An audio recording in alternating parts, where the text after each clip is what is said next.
pembahasan masa waktu haid dan juga nifas. Jadi sekarang masuk bab sholat dimulainya dengan faslun qala al-musannif rahimahullah ta'ala wa nafa'ana bihi wa bi'ulumihi fid dharain amin ya rabbal alamin. Faslun a'dzarus sholati isnani. Pasal baru ini menjelaskan tentang dua uzur, di mana uzur orang boleh meninggalkan sholat itu ada dua. Jadi maksudnya adalah uzur di mana orang kalau dia meninggalkan sholat dia tidak berdosa. Itu ada dua uzur, yaitu yang pertama an-naumu, yang kedua an-nisyanu dan lupa. An-naumu wa nisyan. Jadi dua hal ini adalah uzur di mana orang kalau dia meninggalkan sholat itu dia tidak mendapatkan dosa. Jadi aslinya, jadi sebelum kita membahas uzur, ada baiknya dulu kita membahas syarat wajib sholat. Dan di kitab Safinatun Najah ini tidak dijelaskan syarat wajib. Artinya kan begini, uzur ini kan ditujukan kepada orang yang memang terbebani kewajiban sholat. Gitu. Kalau dia adalah orang yang terbebani kewajiban sholat, maka dia wajib sholat. Ada waktu di mana dia tidak sholat, tapi dia tidak berdosa, yaitu ketika dia punya uzur. Uzur yang diperkenankan, di mana seseorang boleh meninggalkan sholat, dalam arti dia tidak mengerjakan sholat di waktunya, yaitu tidur dan lupa, begitu. Tapi uzur ini ditujukan kepada siapa? Kepada mereka yang terbebani kewajiban sholat. Siapa yang terbebani kewajiban sholat? Ada 6 kriteria. Ada 6 yang kita sebut dengan istilah syarat wajib sholat. Jadi syarat sholat ini kan abis bab ini ada bab syarat sholat. Jadi abis bab ini, abis pasal ini syarat sholatnya maksudnya syarat sah sholat. Yang akan kita bicarakan sekarang adalah syarat wajib sholat. Syarat wajib sholat ini tidak disebutkan oleh Imam Syekh Salim bin Sumer dalam Safinatun Najah, nggak disebutin. Jadi beliau langsung menjelaskan tentang uzur sholat. Begitu. Ke atas lagi ini apa namanya? Nah, jadi uzur sholat ini kan uzur maksudnya di mana seseorang tidak berdosa kalau dia nggak sholat di waktu itu. Lah memang apa yang membuat kita wajib sholat? Nah ini syarat wajibnya. Jadi syarat-syarat yang kalau itu terpenuhi, maka dia wajib sholat. Kalau ini tidak terpenuhi, maka dia nggak wajib sholat. Itu namanya syarat wajib. Jadi teman-teman tulis di balik catatannya secara mandiri, karena tidak disebutkan dalam kitab Safinatun Najah. Syarat wajib. Kalau yang di sini ini syarat sah sholat. Yang ini apa syarat faslun syurutus sholat, sama ini syarat sah. Sedangkan syarat wajib itu lebih dulu daripada syarat sah. Jadi orang diwajibin dulu biar sholat. Kenapa dia sholat? Karena dia wajib. Apa yang membuat dia wajib sholat? Nah ini ada 6 perkara. 6 perkara yang membuat orang wajib sholat. Begitu. Kayak kemarin kita bahas tentang wajib mandi janabah. Kenapa dia wajib mandi janabah? Karena dia melakukan satu daripada 6 yang menyebabkan wajib mandi. Apa itu? 6 itu kan ada keluar air mani, berhubungan badan, kematian, berhentinya darah haid, berhentinya darah nifas, dan selanjutnya. Kan ya? Itu yang membuat dia wajib mandi. Sholat juga ada hal yang membuat orang jadi wajib sholat. Jadi sholat itu kewajiban yang punya syarat. Kalau syarat wajib ini tidak terpenuhi, maka orang nggak wajib sholat. Apa syarat wajib sholat? Ada 6. Kalau 6 perkara ini terpenuhi, maka dia wajib sholat. Yang pertama, Islam. Orang Islam, orang kalau dalam status muslim, maka dia wajib sholat. Artinya kalau dia adalah non-muslim, dia tidak dikenakan kewajiban sholat ketika non-muslim. Gitu. Walaupun nanti di akhirat dia dituntut atas meninggalkannya terhadap sholat. Jadi bahasanya itu ghairu mutalabin fid dunya wa mutalabun fil akhirah. Orang non muslim itu tidak dituntut mengerjakannya di dunia karena statusnya non muslim, tapi nanti di akhirat dia dihukum atas meninggalkan sholat. Karena syariat ini, dan itu sudah kita singgung di pertemuan sebelumnya, syariat Islam ini memang ditujukan untuk seluruh manusia secara umum, termasuk non muslim. Maka ketika non muslim tidak mengerjakan, itulah yang menyebabkan dia kemudian masuk maka jadi kalau ada orang Islam maka dia wajib sholat. Nah, Islam kita itu ya sesuai dengan keturunan sebenarnya. Jadi kalau ada yang menganggap kita harus syahadat, enggak, tidak ada satupun ulama yang mewajibkan kita untuk bersyahadat ulang. Syahadat itu diwajibkan bagi orang di luar Islam untuk masuk Islam. Sedangkan orang yang lahir dari keturunan muslim nggak pernah disebutkan ada ulama yang mewajibkan syahadat lagi. Maka kalau ada organisasi, kemudian mungkin ada komunitas atau mungkin pengajian yang kalau masuk di dalamnya mengharuskan syahadat, itu jangan-jangan kita yang di luar organisasinya, di luar komunitasnya dianggap bukan muslim gitu. Jadi kewajiban syahadat itu jangan diwajibin sama orang Islam. Kewajiban syahadat seluruh ulama sepakat itu wajibnya bagi orang yang di luar Islam kalau dia mau masuk Islam. Nah, kita orang yang lahir dari orang yang beriman itu sudah cukup menjadi sambungan iman. Surat Fatir ayat 21. Walladzina amanu wattaba'atkum dzurriyyatuhum biiman alhaqna bihim dzurriyyatahum ma alatnahum min amalihim min syai'. Jadi ini yang pertama, syarat wajib yang pertama dia Islam. Wasaniha, dan yang kedua bulughun, yaitu nyampe umur balik. Umur balik imma bisinni au bil ihtirami au bil haid, entah dengan umurnya dia nyampe balik atau dengan ihtilam itu mimpi basah atau dengan haid. Kemarin kita udah singgung tuh. Jadi salah satu tanda balik itu perempuan haid, laki-laki mimpi basah. Dengan catatan umurnya sudah 9 tahun. Gitu ya. Kalau sudah 9 tahun belum keluar haid, belum juga mimpi basah, maka tanda baliknya pakai umur. Berapa umurnya? 15 tahun. Jadi tanda balik itu 2.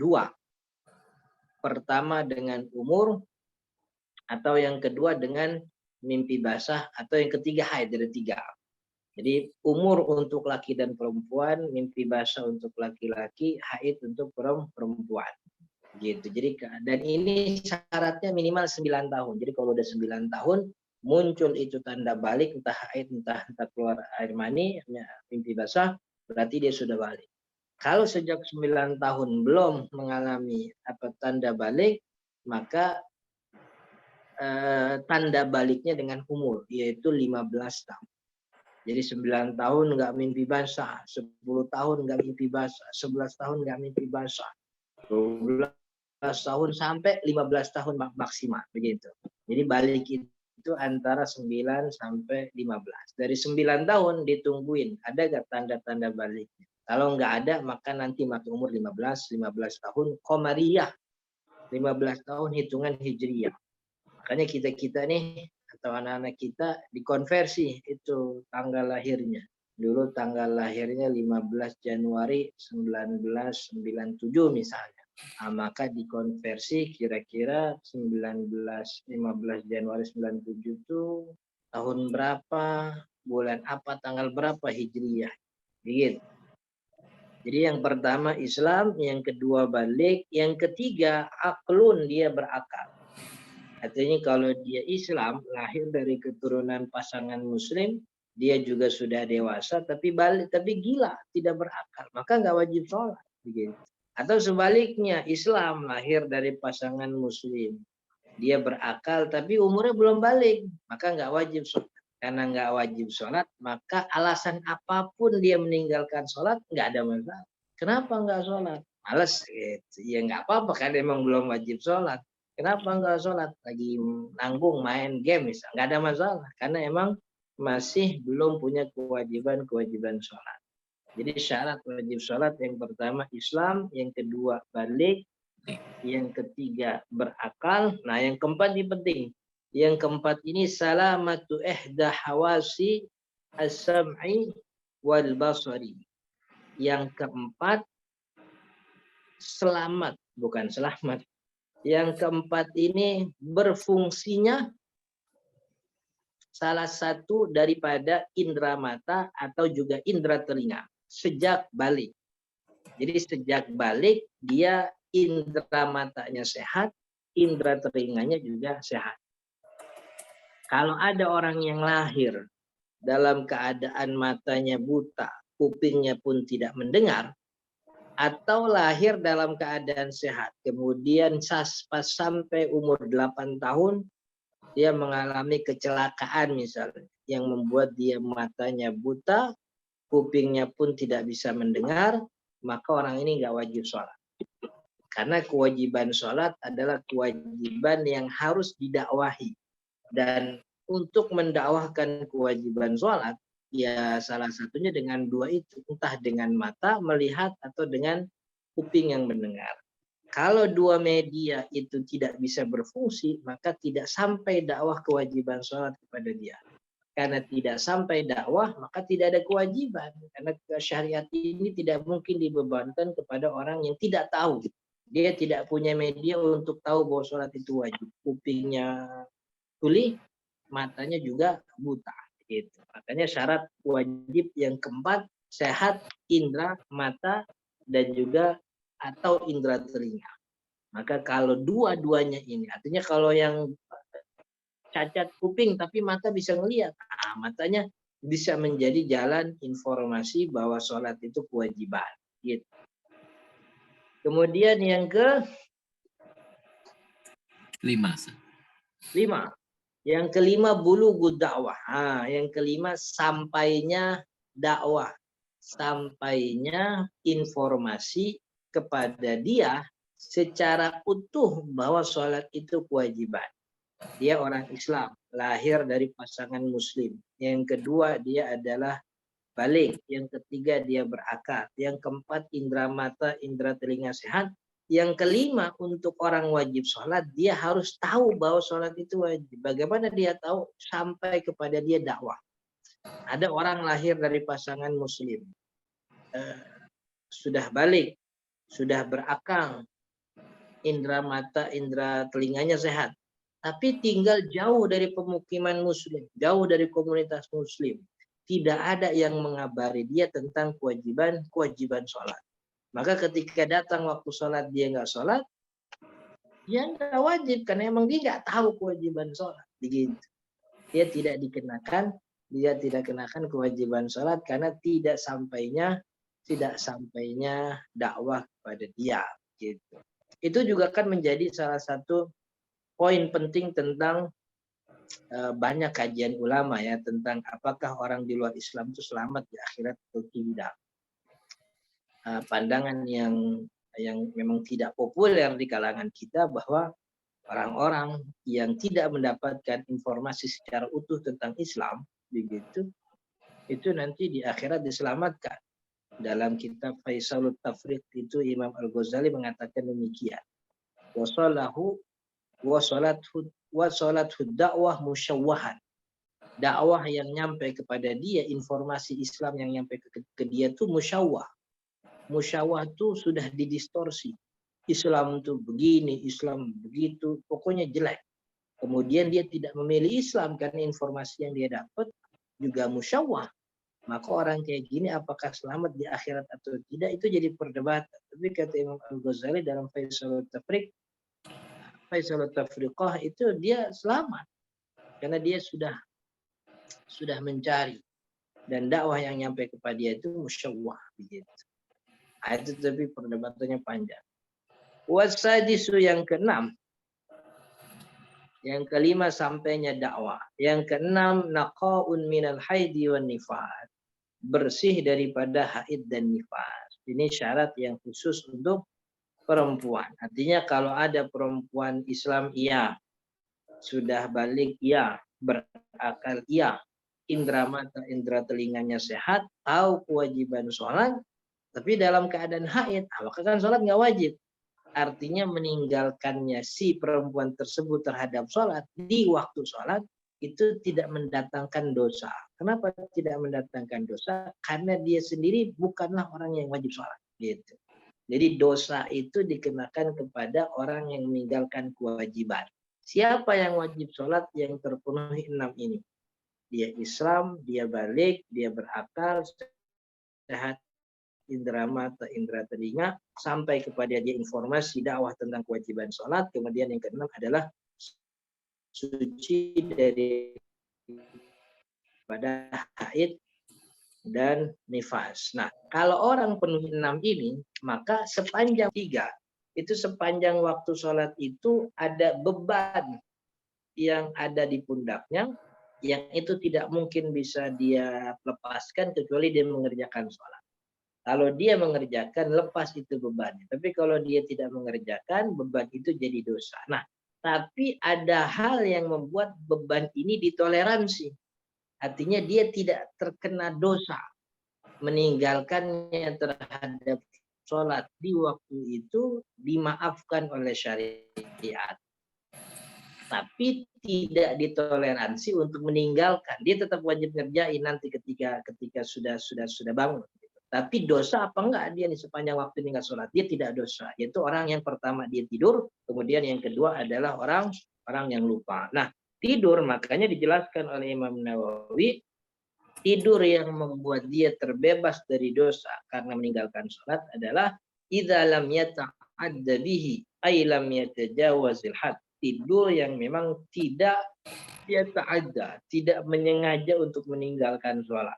Maka itu tidur yang tidak menyengaja adalah tidur yang dilakukan sebelum masuk waktu sholat. Begitu. Jadi kalau ada orang yang tidur jam 10 misalnya, jam 10 kan belum masuk waktu zuhur.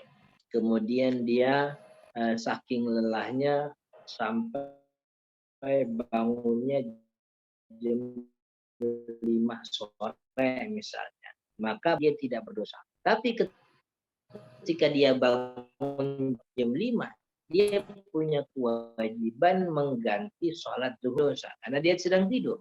Gitu. Tapi ketika dia bangun, dia sudah tersadar, maka dia punya kewajiban untuk mengerjakan sholat zuhur tadi di qadha. Dan itu yang disebutkan oleh teks Nabi Muhammad, man nasiya sholatan aw nama anha falyusalliha idza dzakaraha. Siapa orang yang lupa atau tidur akhirnya dia meninggalkan sholat, maka dia wajib mengerjakan sholat ketika dia ingat. Orang tidur ingatnya ketika dia bangun, orang lupa ingatnya ketika dia sadar. Jadi ketika tidurnya nggak dosa. Ketika dia lupa saking sibuknya bekerja misalnya. Waktu sholat datang, dia lupa. Sibuk dia dengan pekerjaan, sibuk dia dengan ngurus anaknya, misalnya. Sibuk dengan ternaknya misalnya. Kelupaan karena sebab kesibukan yang boleh itu membuat dia terbebas dari dosa. Tapi ketika sudah sadar bahwa dia meninggalkan, dia wajib mengerjakan. Tapi yang tadi itu sepanjang waktu antara jam 12 sampai jam 3 tidak ada sholat zuhur, dia nggak dosa terhadap itu. Karena meninggalkannya terhadap sholat di sepanjang waktu itu disebabkan karena tidur atau karena lupa begitu. Jadi tidur dan juga lupa. Tapi ini uzur terbebas dari dosa. Akan tetapi dia tetap wajib mengkodoknya. Tetap wajib dia mengerjakan sholat ketika dia bangun. Ketika dia sadar. Begitu. Maka ketika dia sadar, dia punya kewajiban menyegerakan sholat. Begitu. Artinya tadi, kalau tidur sebelum sholat itu yang dimaafkan. Tapi kalau sholat tidurnya sesudah masuk waktu sholat, gitu. Ada dua kata Imam Nawawi. Kalau dia yakin dan dia tahu bahwa tidurnya tidak akan menghabiskan waktu sholat. Iya, saya tidurnya habis sholat, setelah masuk waktu sholat. Tapi saya tahu tidur saya itu nggak bakal lama. Gitu. Memang kebiasaan saya kalau tidur siang cuma 15 menit misalnya. Dia tahu, maka itu juga salah satu hal yang membuat dia tidak berdosa. Tapi kalau dia tidak yakin dengan itu, kemudian dia terpaksa, dia sengaja tidur, padahal dia tidak yakin apakah bisa bangun atau tidak, maka ini hukumnya dosa. Bahkan kata Imam Nawawi dosanya 2 kali, dosa karena tidur sengaja, dan juga dosa meninggalkan meninggalkan sholat. Begitu. Kemudian lupa, ya lupa itu salah satu hal yang juga udzur di mana orang boleh meninggalkan, bukannya boleh ya, bahasanya itu yang tepat, tidak terkena dosa karena meninggalkan sholat. Sebab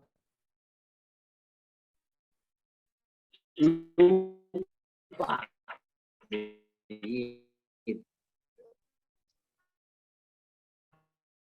Sebab